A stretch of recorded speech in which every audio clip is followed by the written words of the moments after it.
करार लग्नाचा हृदयस्पर्शी कथा अंतिम भाग. खरंच हा स्पेशल दिवस आहे. त्यांना आनंद झाला आहे का? कॉन्ट्रॅक्ट संपलं याचा तेही खरं आहे म्हणा. त्यांची आता या लग्नाच्या बंधनातून सुटका होईल. म्हणजे ते त्यांचं आयुष्य त्यांच्या पद्धतीने हवं तसं जगायला मोकळे. माझ्यामुळे उगाच या नात्यात अडकून पडले होते. अडचणच होत असेल कदाचित त्यांना माझी. रेखा मनात विचार करत होती. एक्सक्यूज मी, आम्ही सगळ्यांनी मिळून तुमच्या दोघांसाठी काही स्पेशल प्लॅन केला आहे. त्यामुळे तुम्ही दोघे येथे बसा. जय रेखा आणि अर्णवला समोरच्या सोफ्याकडे बोट दाखवत म्हणाला. ते दोघेही काहीही न बोलता सोफ्यावर येऊन बसले आणि जयने गाणं प्ले केलं. दिल से बंदी एक डोर जो दिल तक जाती है. सगळे वर्तुळाकार उभे राहून डान्स करत होते. अगदी मध्ये उभे राहून आजोबा देखील डान्स करत होते. त्यानंतर दुसरं गाणं लागलं. दुसरं गाणं लागताच आईने रेखाजवळ येऊन तिच्या गालावरून प्रेमाने हात फिरवला. आता राखीने येऊन रेखाला आणि अर्णवला मध्ये उभं केलं आणि सगळेजण त्यांना मध्ये उभं करून डान्स करू लागले. रेखा मात्र सगळ्यांचे चेहरे निहाळत होती. सगळ्यांच्या चेहऱ्यावर आनंद बघून तिलाही आनंद होत होता. तेवढ्यात गाणं संपलं आणि सगळे खाली बसले. डान्स केल्यामुळे सगळ्यांचे चेहरे घामाघूम झाले होते. तेवढ्यात आजोबांनी रेखाला आणि अर्णवला त्यांच्याकडे बोलावून घेतलं. हे बघा पोरांनो, इतके दिवस मी तुम्हाला काहीच बोललो नाही. आता तुमच्या लग्नाला 1 वर्ष पूर्ण झालं. आणखी किती दिवस या म्हाताऱ्याला वाट बघायला लावणार आहेत? आजोबा बोलतच होते. तेवढ्यात अर्णव मध्येच बोलला. पण आजोबा, आम्ही काय केलं? आम्ही तुम्हाला कशाची वाट बघायला लावलेली? तुम्हाला काही हवं आहे का? अहो, मग आधी सांगायचं ना, मी लगेच आणून दिलं असतं. काय हवं आहे तुम्हाला? मला लगेच सांगा, मी आताच घेऊन येतो. अर्णव आजोबांकडे बघून काळजीत बोलत होता. आजोबा, आमचं काही चुकलं का? तुम्ही सांगा ना, तुम्हाला काय हवं आहे? तुम्ही कशाची वाट बघताय? रेखा देखील आजोबांकडे बघून बारीक तोंड करून बोलत होती. त्या दोघांचं बोलणं ऐकून आजोबा गालात हसले. नक्की तुम्ही मला ते देणार आहात? तर मग तसं प्रॉमिस करा. पुढच्या ॲनिव्हर्सरीपर्यंत मला ते मिळालं पाहिजे. आजोबा हात पुढे करत बोलले. अहो आजोबा, पुढची ॲनिव्हर्सरी कशाला? मी लगेच आणून देतो. प्रॉमिस म्हणतच अर्णवने आजोबांच्या हातावर हात ठेवला. अर्णव गाडीची चाबी हातात घेत बोलला.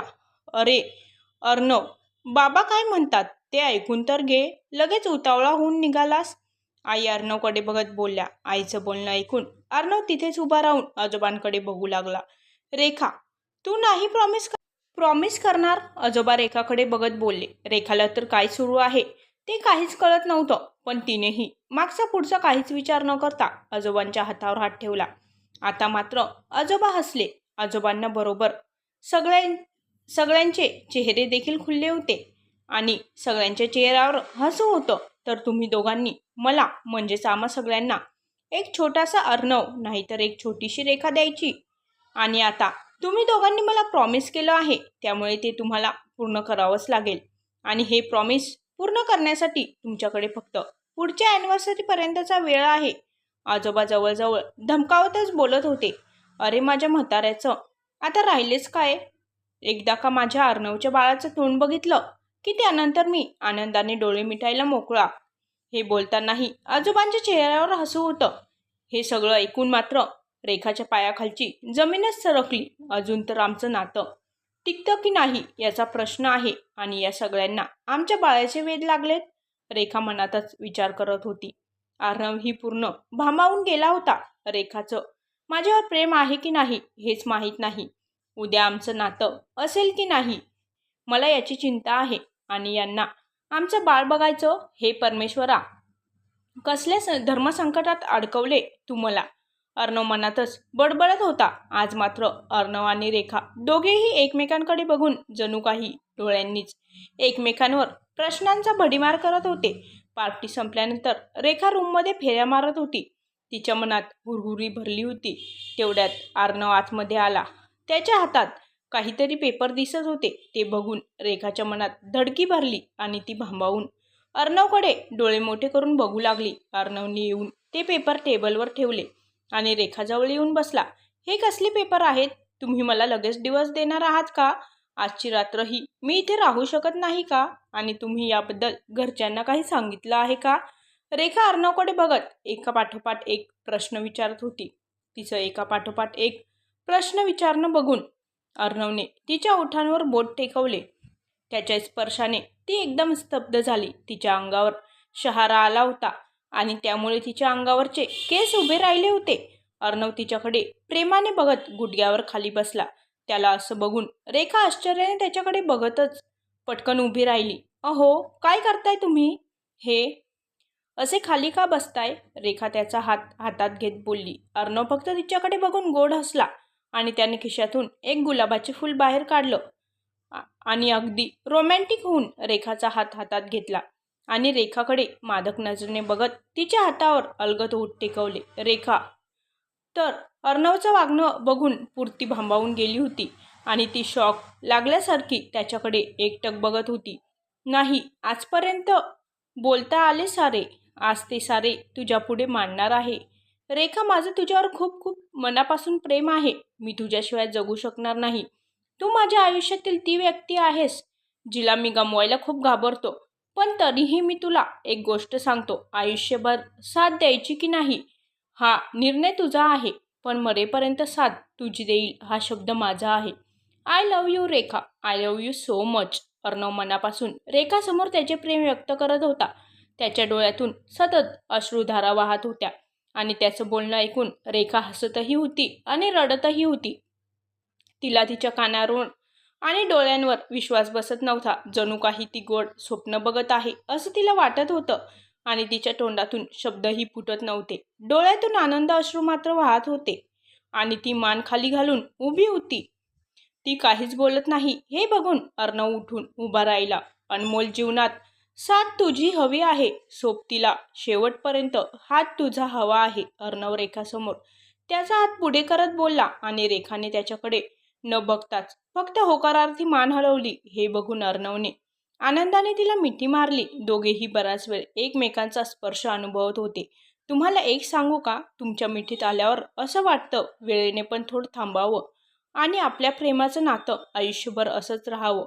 माझंही तुमच्यावर जीवापाड प्रेम आहे. माझ्या प्रत्येक श्वासांवर तुमचं नाव आहे आणि माझ्या हृदयात फक्त तुम्ही आहात. माझ्या डोळ्यांना तुम्ही दिसल्याशिवाय राहावत नाही आणि माझं हृदय तुम्हाला बघितल्याशिवाय धडकत नाही. मी देखील तुमच्याशिवाय एक क्षणही राहू शकत नाही. I love you too Arnav. Rekha डोळे पुसत आणि त्याच्या मिठीतच राहून बोलत होती. रेखाच्या तोंडून त्याने पहिल्यांदाच अर्णव हे नाव ऐकलं. तिचं बोलणं ऐकून अर्णवच्या काळजाचं पाणी पाणी होत होतं. त्याने आनंदात रेखाला उचलून घेतलं आणि तिला गोल गोल फिरवून लागला. आता मात्र त्याने तिला अलगद खाली ठेवलं. दोघेही एकमेकांच्या डोळ्यांच्या डोहात तुडुंब बुडाले होते. दोघांचेही श्वास वाढले होते. त्या लयबद्ध श्वासांमुळे तिचा जीव खालीवर होऊ लागला. त्याने तिच्या कमरेत हात घालून तिला आणखीनच जवळ ओढलं आणि तिच्याकडे थोडं झुकून तिच्या ओठांवर त्याचे ओठ विसावले. तो शांत सॉफ्टली तिला किस करू लागला. हळूहळू किस इतका डीप झाला की अंगावर रोमांच उभे राहिले. आता ती देखील त्याला साथ देऊ लागली. जेव्हा दोघांना श्वास घेणे मुश्किल झाले तेव्हा त्यांनी ओठ विलग करून तिला आपल्या कुशीत घेतलं. ती स्वतःला त्याच्या कुशीत शिरून शांत करत होती. तो तिला अनुभवत होता. तसं बघितलं तर दोघांच्या संमतीने झालेला हा पहिला किस होता. तिने त्याच्या कुशीत चेहरा घुसळला तसं तो तिच्याकडे आकर्षित होऊ लागला. त्याने तिच्या मानेवरून पाठीवरून हात फिरवायला सुरुवात केली. रेखाला आणि काहीच समजत नव्हते. तिला त्याचा स्पर्श हवाहवासा वाटत होता. त्याच्या मिठीत ती पूर्णपणे विरघळून गेली होती. तो सुद्धा तिच्या स्पर्शाने बेधुंद झाला होता. आता मात्र दोघांनाही कशाचेही भान राहिले नव्हते. जणू काही पूर्ण रूम त्यांच्या श्वासांनी रोमॅन्टिक झाली होती. त्याने त्याचा शर्ट काढून बाजूला फेकला. त्याला शर्टलेस बघून तिने एक आवंढा गिळला. ती हळूहळू मागे जात होती. तो हळूहळू तिच्या जवळ येत होता. त्याने तिला स्वतःकडे ओढलं आणि तिच्या मानेवर चेहरा घुसळला. तसे त्याचे ते बियर्ड्स तिला गुदगुल्या करू लागले. त्याने तिला कमरेत हात घालून जवळ ओढलं आणि त्याचे हात तिच्या पोटांवरून नाभीभोवती वर्तुळाकार फिरू लागले. त्यामुळे तिच्या संपूर्ण शरीरावर काटा आला. अंग थरथर कापू लागले. तसं तिने त्याला घट्ट मिठी मारली. त्यानेही तितक्याच आवेगाने तिला कुशीत घेतलं. त्याचे हात आता तिच्या पाठीवरून फिरू लागले. त्याने तिचा चेहरा वरती करून पुन्हा तिच्या ओठात ओठ मिसळले. त्याला आता कोणतेही बंधन नको होते. ती त्याच्या मिठीत सेफ फील करत होती. त्यामुळे ती डोळे मिटून शांत होती. तिची काही हालचाल नाही. हे बघून त्याने तिला आवाज दिला, रेखा. त्याच्या त्या मधाळ आवाजाने तिचे रोम शहारले. तिने लाजतच वरती बघितलं. त्या दोघांची नजरानजर झाली आणि त्याने हळूच तिच्या कानात I love you my lovely wife पुटपुटले. त्याच्या अशा रोमॅन्टिक बोलण्याने तिने लाजून तिचा चेहरा त्याच्या छातीवर लपवला. तसं त्याने हसतच तिला दोन्ही हाताने हलवत उचलून बेडवर बसवलं. तो तिच्यावर झुकला तसा तिने तिचा चेहरा वळवला. त्याने तिच्या मानेवर लव बाईट्स दिला तसा तिच्या तोंडून मादक सुस्कारा बाहेर पडला. तिचा तो मादक आवाज ऐकून त्याचा ताबा सुटत चालला होता. त्याने तिच्याकडे नजरेनेच संमती मागितली. तिनेही नजरेनेच संमती दिली. आता मात्र त्याचा हात तिच्या पूर्ण शरीरावर फिरत होता. त्याचे ओठ तिच्या ओठात गुंफले होते. त्यानंतर मात्र दोघांमध्ये कोणत्याही प्रकारची अडसर राहिली नाही. दोघेही एकमेकांच्या प्रेमात न्हाऊन निघाले होते. तो तिच्यावर चुंबनाचा वर्षाव करून तिला हळुवारपणे फुलवत होता. तिच्या मनाला समजून घेत प्रेमळ स्पर्शाने तिच्या भावनांना साथ घालत त्याने हळूहळू तिच्या मनाबरोबरच शरीरावरही ताबा मिळवला होता.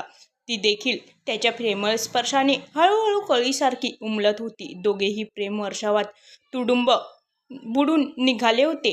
तिचे हात कधी त्याच्या केसांमध्ये तर कधी पाठीवर फिरत होते. त्याने तो अधिकच उत्तेजित होत होता. प्रेमाचा परमोच्च बिंदू गाठल्यावर मात्र तो तिला कुशीत घेऊन शांत करत होता. आज खऱ्या अर्थाने प्रेम करणारे दोन जीव एकरूप झाले होते. त्याने प्रेमाने तिच्याकडे बघितलं आणि तिच्या कपाळावर ओठ टेकवले.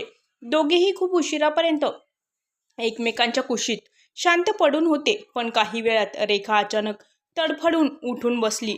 अर्णवही घाईत तिच्याकडे बघून उठून बसला. तिला काय झालं हे त्याला समजलं नाही. रेखा मात्र त्या पेपरकडे बघत होती. अर्णवला ती न बोलताच तिच्या मनाची घालमेल समजली. त्याने ते पेपर हातात घेतले आणि रेखासमोर धरले. त्याच्या अशा वागण्याने रेखाला घाम फुटला. तिने घाबरतच पेपर हातात घेतले आणि पेपर उघडून बघितलं तर ते त्या दोघांनी केलेल्या कॉन्ट्रॅक्टचे पेपर होते. रेखाने न समजून त्याच्याकडे बघितलं. आता या कॉन्ट्रॅक्ट पेपरचं काय करायचं? म्हणजे अजूनही तुम्हाला मला डिवोर्स द्यायचा आहे का? रेखा अर्णवकडे बघत हळू आवाजात बोलली. अगं वेडाबाई, प्राण कधी शरीरापासून वेगळे करता येतात का? तर मग मला सांग, मी तुझ्यापासून कसा वेगळा होईल? तू माझा श्वास आहेस. अर्णव रेखाला मिठीत घेत बोलला. तर मग हे पेपर का आणलेत तुम्ही आज? रेखा म्हणाली. अगं या पेपरची आता आपल्याला काहीच गरज नाही. आजपासून आपण कधी कॉन्ट्रॅक्ट केलं होतं हे विसरून जायचं.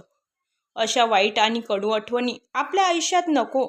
असं बोलतच अर्णवने ते पेपर फाडून टाकले. ते बघून रेखाचं मन आनंदाने भरून आलं आणि तो आनंद तिच्या चेहऱ्यावर स्पष्ट दिसत होता.